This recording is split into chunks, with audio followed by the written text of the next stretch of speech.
We're in conversation with Nujum Sports. I'm Nubaid. We've got Prince and Bax with us. I'm going to give you a little introduction to who I am and deliver an awkward fact because we were told to give an awkward fact.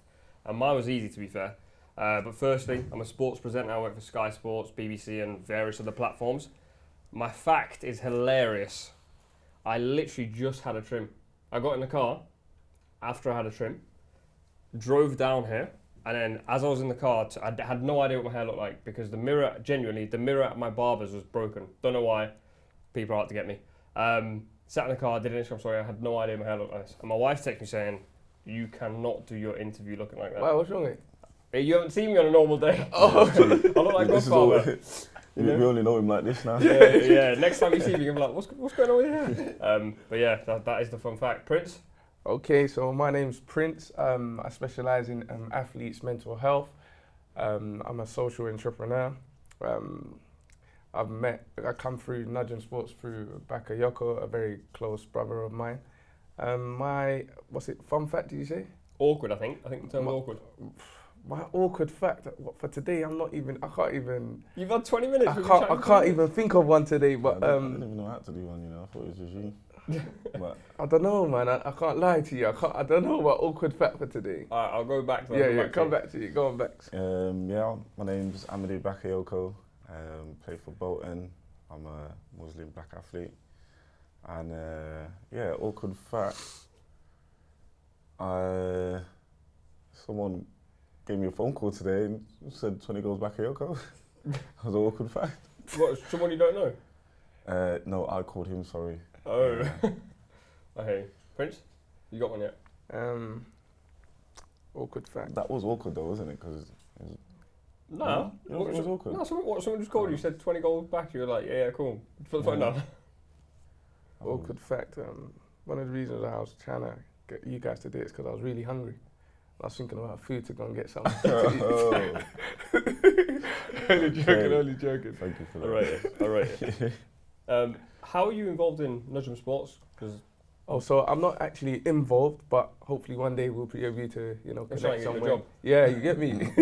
But I met brother Ebbs and the Nujum Sports team at iftar event. So was it during Ramadan? Yeah. I think it was during Ramadan. There was an iftar event and Bakayoko brought me along.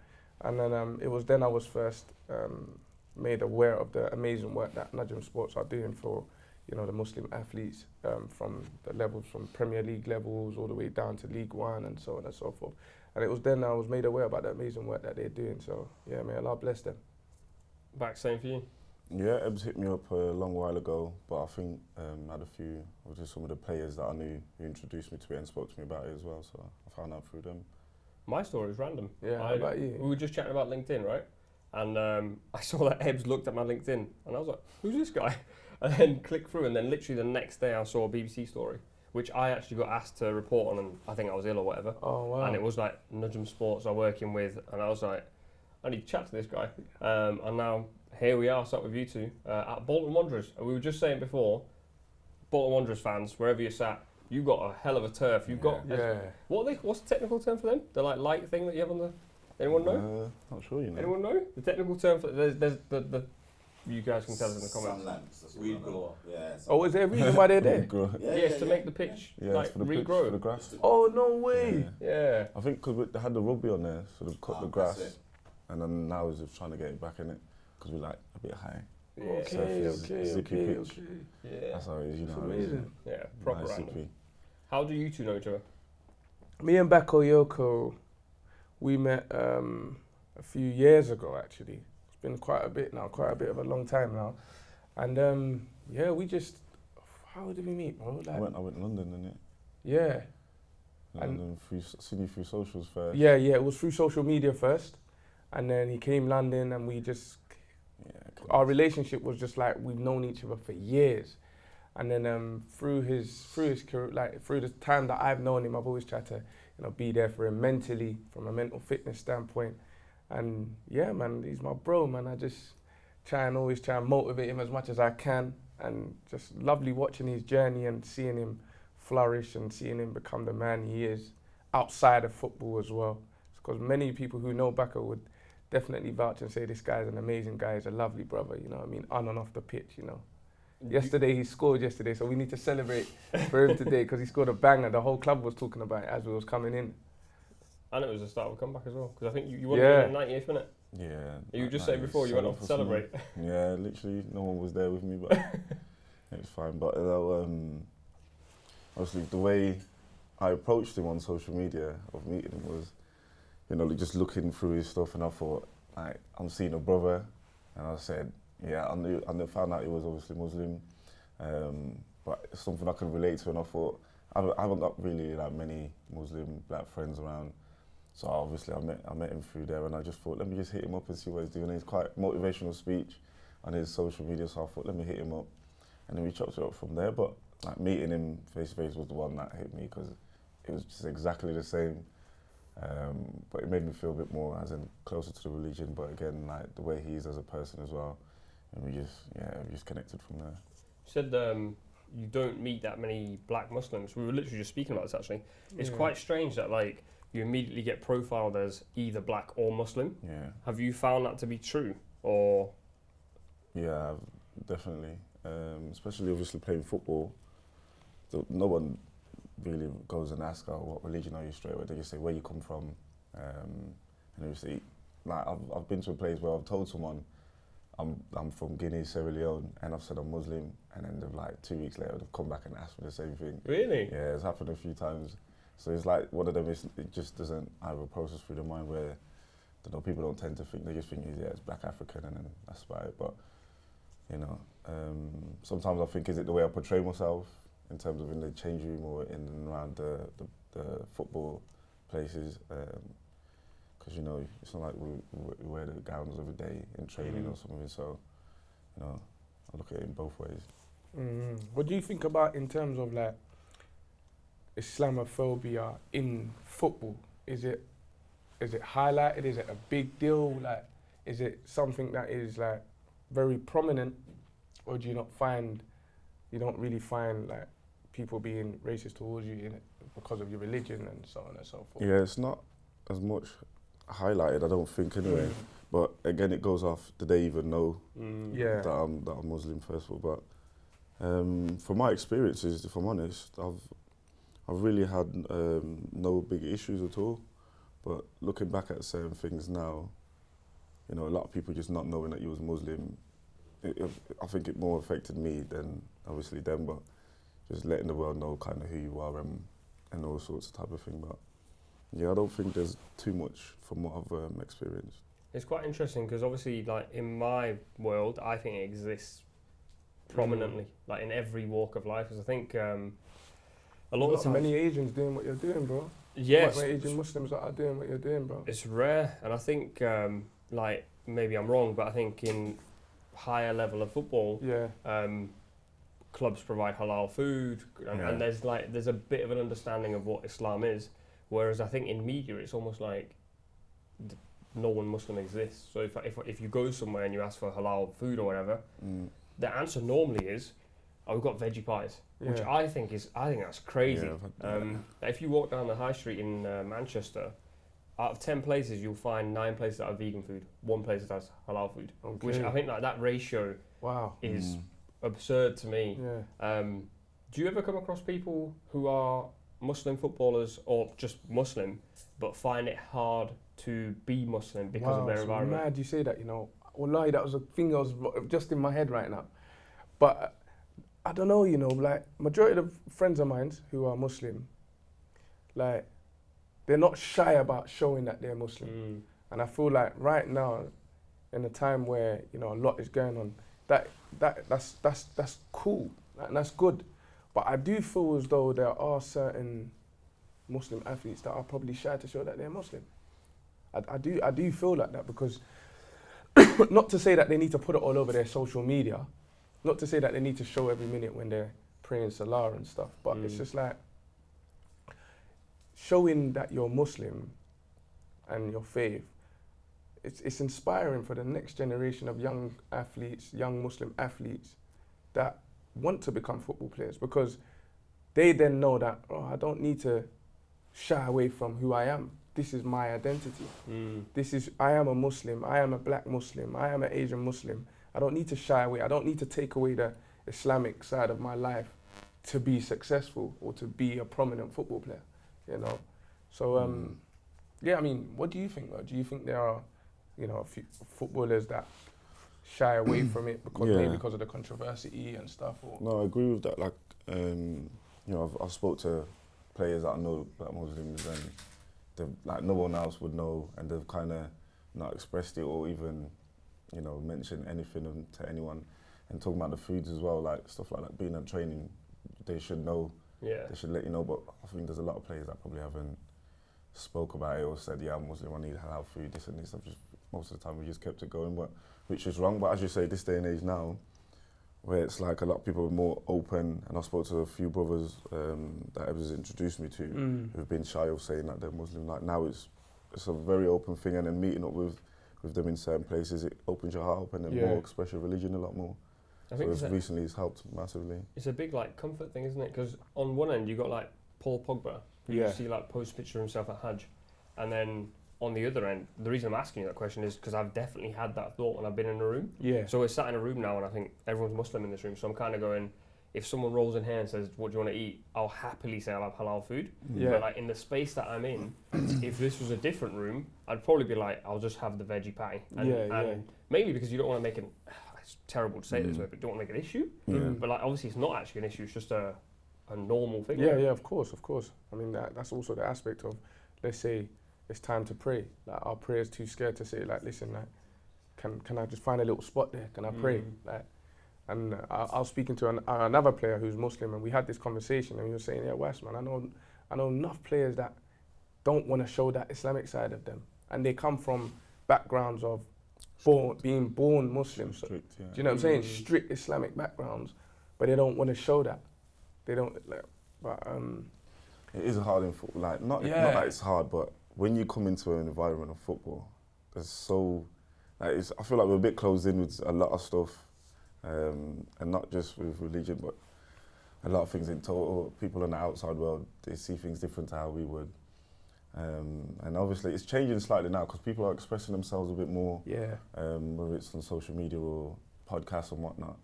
But I definitely agree with that. It was hard at the start, but now it's just become so much more open. For me personally anyway, but then meeting someone like Waseem as well, the way he was expressing himself, I thought, why am I actually not doing it? There's no reason why you shouldn't. But seeing someone do it in this type of environment that we're in football, I think it helped me massively.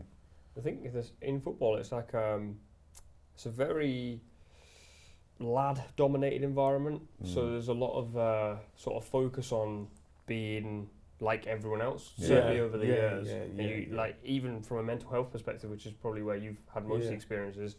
If you're a footballer who's going through a bad run of form, or like for yourself, you've moved miles away from home, your family's probably not around, etc., etc. We don't really talk about it. Not only just in football, but in our societies as well. It's quite rare that us three, from the backgrounds we are from, we're sat talking about this. And like what we're hoping is people who are sat watching this go, I don't mind having that conversation with a brother or sister next to me. But it's quite if you don't bring that topic up, I don't think I talk about it. And you've probably had that experience many times. 100%. I mean, growing up, you know, just like I was saying off camera, like if we was to try and speak about mental health, it's always related to other things. You know, we couldn't say to our parents like, "Bro, like I'm feeling mentally drained right now." They start saying, "Bro, you need ruqyah, or you need this." You get what I'm saying? Like that's the reality of it. But man's just having a bad time. Like you know, maybe for athletes as well. Like we're just going through a bad spell. We're just going through that moment where our mental fitness is low at the moment. It's at a 5, below a 5. And like you said, innit, some people just can't talk about it. Especially coming from our backgrounds. Who do they go to speak about it? All right, the club can probably facilitate a psychiatric or whatever, but they can't relate with them. So then when you've got a black Muslim now who comes from a household who's African and they don't talk about mental health, and then he's Muslim as well, and they don't have a Muslim counselor supposedly, how does he handle that? Do you know what I mean? So yeah, it's a very interesting, but going back to Baka, because obviously, mashallah, Baka's family are very supportive, you know, and him being like born Muslim, do you feel like that's helped in your career, and do you feel like you've had hurdles, the fact that, you know, that you're Muslim, in your career? Yeah, most definitely. I think going throughout my career, thinking about it, from Walsall, Coventry, and now here, I tend to think back, when did I have my good patches or bad patches in football? And I'll be like, the times that I've been on my dean praying, I felt amazing. And then I'm thinking the times when I wasn't, was I doing well at football, was I not? And obviously talking to Was is crazy, because there'll be some times I'll be like, Was, I'm not been praying this week, like what's been, and they'll tap into me. But like looking back throughout my career, the times where I've felt stable and most comfortable was when I've been praying and tapped into people around me that have the same type of mentality. So yeah, it does have a massive effect for me personally. And then having players also in team that are also Muslim helps massively. Like most of the clubs I've been at, there's only Coventry for one year there, that there was a brother there, and that's where we got the Nujum, like the praying mats, and that was the first time, like I'd go to a stadium at like away games and pray at their stadium. That was the first time since he come, and before I would never actually do that. So having another brother there helps massively. And then here, I'm obviously by myself, but I've had the comfort and the experience kind of to be like, you can deal with it. And obviously you got rooms here, the club helps a lot as well, so definitely feel a lot more comfortable. That's where Nujum come in though, isn't it? Yeah. Where like, we don't meet if Nujum don't exist. Yeah. We're having this conversation, I can say transparently on camera, I haven't had this conversation with anyone in my domain. And like obviously you work in different sort of sectors, fields, but like I feel like the experience can be somewhat similar. Like the hurdles you're talking about is exactly the same for me. I'll wake up and have a stinker when I'm presenting, and I'm like, oh, why did that happen? And in my head, I don't actually put the two together until I speak to my wife, and she's like, did you pray yesterday? And I'm like, I didn't. And then it all sort of comes together. And then when you can sit and have these conversations, there's so much more comfort for me going, it's a footballer who plays for Bolton, bagged yesterday, playing well, and he's Muslim, and he's happy to be Muslim. For yourself as well, it's just one of those things where I feel as though if we had these conversations more, if you went into the change room tomorrow and the manager said, is there any problems between what the club's providing you and you being Muslim, and you said, this is the problem, I feel like that would help a lot. And I just feel, I think there's a big gap there, which is exactly where Nujum come in, Definitely. where they teach clubs, where clubs, I just think, need to know more. That what you said to me off camera, Bolton have halal food, and I was like, that's crazy to me. A club that's not in the Premier League, I know Liverpool do halal food, Man City do, there's various clubs that do halal food, but when I was in Holland, every Dutch club does halal food, and it's the norm, and I don't know what happened in between to make that happen. Yeah, Holland's a bit open though, isn't it?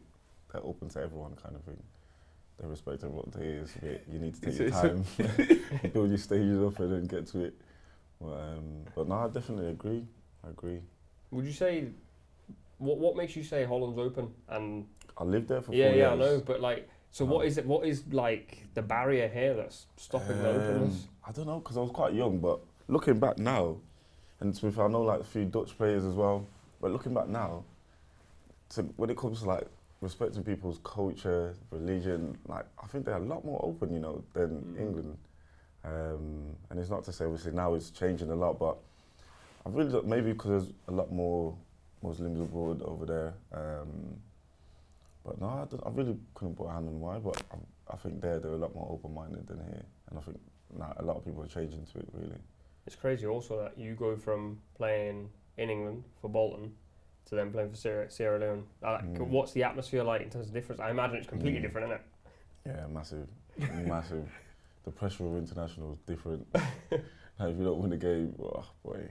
Yeah, we were talking about it on the way here. We seen that guy that missed the penalty. Yeah, we had one player who missed the pen to get to like qualifying games for the World Cup, and it's Sierra Leone small, and it's like first chance to get there, and they trashed his house like, couldn't back in Sierra Leone. So it's really deep. So obviously when I got there, I'm excited. Everyone's saying the 20 goals. I'm like, yeah, they're expecting 20 goals every day. They expected it. So, but no, thankfully when I went my first time there, I went to Turkey, played 3 games, scored my first goal, thankfully. And then I found out a lot of the strikers have scored that many goals. So I thought, yeah, I've got a chance to be top goal scorer. So, but no, it's a whole different transition coming from the club football, Bolton, and then going to international. It's your own culture type of thing, and obviously there is a lot different with the religion as well, because it's a bit half in Sierra Leone, but we have brothers there, and it's a lot easier for me to be on my deen over there as well. Yeah. So being completely honest, I don't know a great deal about Sierra Leone. So in my head, I'm going, because I know you, and the only person I know, I'm going, everyone's probably Muslim there. But from what you just said, I'm going, so like, how does the divide work over there? Because I guess it's different here, isn't it? Yeah, it's different, but it's obviously a respectful way. But talking about Sierra Leone, I'm born in Sierra Leone, but my side's Guinean, family side, everyone's Guinean, like my dad, mum. But I was born in Sierra Leone, so my mum went to a hospital. My dad took my mum to a hospital in Sierra Leone, and that's why I'm a Sierra Leonean. Yeah, I don't think people would have known that either. Hey, I'm not gonna lie. Wikipedia does not tell you that. No. It's just like Nigeria though. Nigeria, it's like you've got a lot of Muslims and you have a lot of Christians as well. Right? You find certain Muslims, they'll pray their salahs every day but still go to church on a Sunday. Do you get me? It's like a culture. I mean, I'm being honest with you. It's like a culture thing in Nigeria. It's like, but then you got the other side where there's the strict Muslims and the Christians, but everyone just gets along here. You know what I mean? It's 50-50 there as well, right? Yeah, I remember. Yeah. But I imagine, I'm guessing, that in Nigeria most people have a religion, right? Yeah. I think when they're hardcore Muslim, they're hardcore. When they're hardcore Christian, they're hardcore. Do you get it? Then you got the ones in the middle. Innit? But I was going to ask you a question. If you was to say to your, let's say, this is a question for all of us, yeah? You got a young brother who looks up to you, role model, you know, he wants to be in your position at some stage, and he's a young Muslim, yeah? What would you say to him? That's a good one. I don't know, man. Like, I don't think if I was openly Muslim, like, and you could see it, because I think if you looked at me, people go, he's Asian, he could be Sikh, he could be Hindu, he could be Muslim, he could be Christian, he could be atheist. I don't know if in my industry, if I was openly Muslim, whether I'd get the work that I do. That's me being completely honest. Really?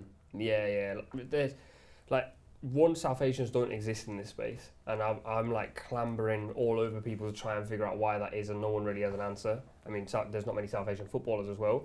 And then added to that, being Muslim is a whole nother strand of that. So if you don't exist as South Asians, we don't really exist as Muslims. You put the two together and you're in a very lower percentage. If you then go around shouting about it, people, I don't know what it is actually, people are naturally like, why is he shouting about being Muslim? It's a really strange stigma that's like stuck with us. So in answer to the question, I'd encourage them to chase what they're doing. I'd never discourage someone from being Muslim or openly being Muslim, but I'd say you've got to be aware of the boundaries that you set for yourself if you are openly Muslim, because I think I don't think you'd progress very quickly. I don't know if it's the same in football, because there's a lot of like Muslim footballers now. Yeah. You got the Paul Pogbas, you got the Benzemas, you got all the top athletes right now doing their thing, you know. Yeah. So is it the same for you that you? Like, would you be fine giving advice? Yeah, what would you say? Yeah. What would you say as a black Muslim who's, you know, you got a role model looking at you saying, you know what, Bakayoko's a role model for me. What would you tell him about his deen? What would you say to him about, you know, being a black Muslim? The cliche thing you'd say, because I've been through it, you just say, try and be more open. You know, don't forget what your parents told you, because that's what I'm thinking now. Never forget what my mum and dad was telling me, because like back then, obviously, I wasn't thinking that at all. I was just doing my thing. But now, as you get older, you seem to think what they were saying. It makes a lot of sense, like in this day and age now. But it's hard because they've got to go through their own experiences to get to a certain stage, and as you did, as I did, as yourself. So yeah, but I'd definitely say just try and be more open and tap into people in the same religion. Yeah. Definitely religion, look, whatever that you're more comfortable with. What do you say if someone comes up to you tomorrow, footballer, non-footballer, and says, I'm not very I'm comfortable being Muslim in my own four walls, I'm not very comfortable being Muslim on the outside? What do you say then? Well, see me, I'm a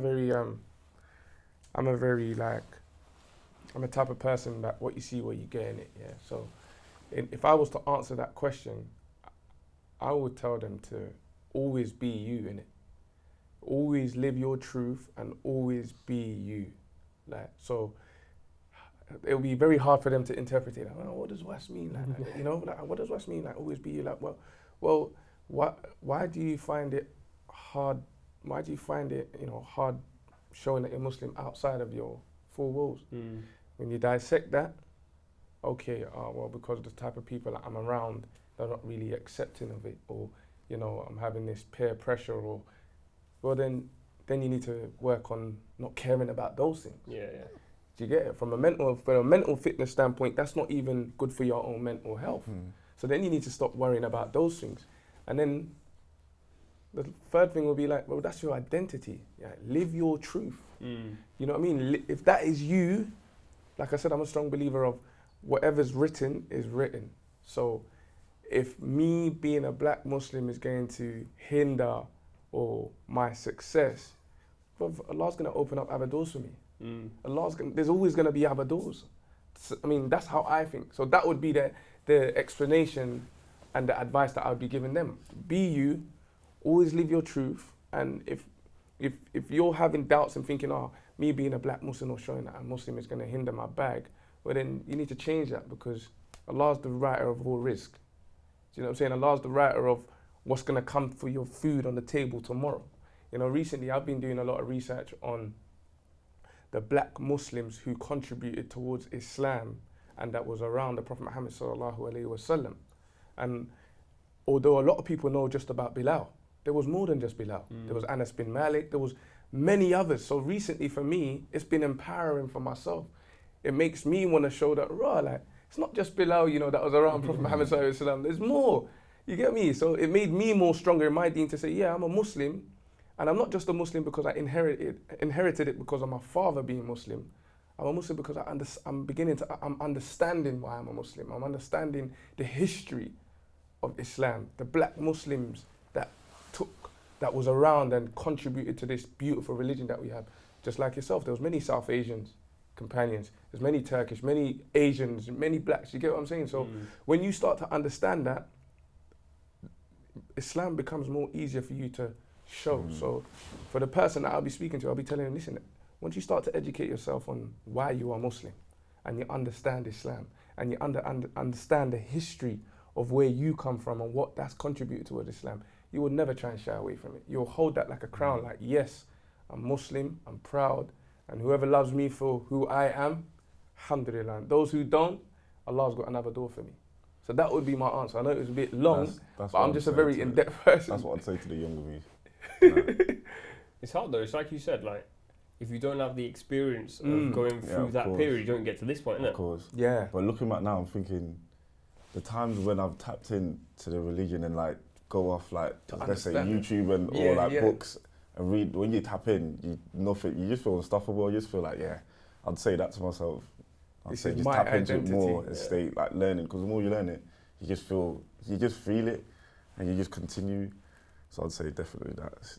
Do you feel the pressure of being a black Muslim footballer? Because there's that side as well. Obviously, you feel you feel more powerful, but the more powerful you feel, the more you elevate the fact that you're a black Muslim, the more people will want to get on board and see it. Yeah. If I'm honest, not really, no. No, I'm just going to leave it at that. You see, your pressures are more like getting them goals in. You're not even worrying about 20 goals, 25 goals. That's your whole stress. I'm chilled, man. I'm chilled. I don't stress too much. But yeah. I imagine, like, if you're, I don't know, someone who's maybe a little bit more sensitive and less stressed like yourself, I imagine they probably feel the pressure more. Say someone like, I don't know, Mo Salah as an example. There's a lot of South Asians that really identify in him because essentially he's a brown Muslim. He probably feels that pressure an awful lot. I imagine if one day, inshallah, you're in the Premier League and you're bagging goals in the Premier League, people will turn around and go, oh man, like, it's a black Muslim footballer, we want to hear more from him, want to hear, and I think the pressure, hopefully the pressure doesn't come to you because you sound like you're a very chilled guy, but I guess that's where you step in, isn't it? Yeah, I mean, just to take it up a notch, well, we're talking about this, I feel like also there's like levels of showing that you're a Muslim, there's different kind of brackets, because we got the bracket of, Baka, even in his bio it says Alhamdulillah, so you straight away get that he's a Muslim. Then you got our brother Mercer Ozil, obviously, who campaigns and talks about the things that are happening to our fellow Muslim brothers in certain countries. So when we're talking about them sort of levels now, obviously people would say that, oh, that's the reason why his career has gone that way. Even though he did have a very amazing career, alhamdulillah, mashallah, but when he started talking about certain things, people started to notice, like, whoa, like, they're actually going for him differently. Yeah. You know, when you start trying to, you know, talk about, let's say, Palestine and stuff, people start to, because it's not the favorite thing to do, or it's not the popular thing to do, people start to have that target on you, as in, this person's pro-Palestine, this person's pro-Palestine. So for players that campaign for what's right, and I say what's right in terms of what's going on with our brothers, they're probably going through a different type of pressure. That's a different level of pressure. Yeah. That's a higher pressure. Definitely. Because then when their bag stops, obviously they probably thought that through, like, oh, I don't care. Those are the type of players I'm talking about. Like, they probably got their identity to the point, like, listen, I'm Muslim. There's no way I'm shouting about it. What's going on in Palestine? I don't care about my bag. If they're going to cut my bag, qadar Allah in it. If they're going to tell me that, oh, I'm not going to play no more, that's fine. I'm happy with that because of what's going on. But then you got like players who are non-Muslim, like Cristiano Ronaldo, who was pro-Palestine as well. Yeah. No one ever sees anything happen to him. Yeah. So it's you know. Yeah. It's a tough like. It's a topic. tough one. It's a touchy one. You can go off so many bits from it. So. Yeah, and I think there's like we could sit here and talk about it for hours and hours. Yeah. But it's one of those topics where I think, as much as we want to sit here and talk about it, I think part of the journey for us anyway, the reason we're sat here, is Islamophobia Awareness Month, where our job is to sort of have the conversation. So whoever's watching this goes home and has the conversation. Yeah. How do we try and like cross that bridge, right, so that people start having the conversation? I think it's like events like these. I mean, spaces like this that like Nujum are creating, and people just getting involved, contributing, making it much more bigger, creating. You know what I'm saying? This is what we need. You know, like I said, I wouldn't have met you if it wasn't for you. You know, sharing our experiences, motivating each other. You know, having certain people in certain places. We need our own little hub where, you know, we've got our mental health guy, we've got our nutritionist guy that can help us with the halal stuff, like with, you know what I'm trying to say, like properly. Yeah. And that's what this is what I think. Yeah. What do you think, Bax? As you say, events like this, just getting people together, communicating. I think it helped me a lot, so I'm guessing it will help definitely a lot more people. But since I've been, obviously, I've had like people going to social, just doing what I did with Waseem, popping me up and saying, "Oh, I didn't know you was Muslim. Like, how does this work?" And I said, "Yeah, just look at their page, tap in." That so it creates obviously a big community, but then overall there's a lot of people watching, so you're hoping the message gets spread through. Yeah. Hopefully we can continue in this direction and things keep changing, man. Yeah, definitely. Inshallah. Thank you, brothers. Pleasure, my man. Thank you, man.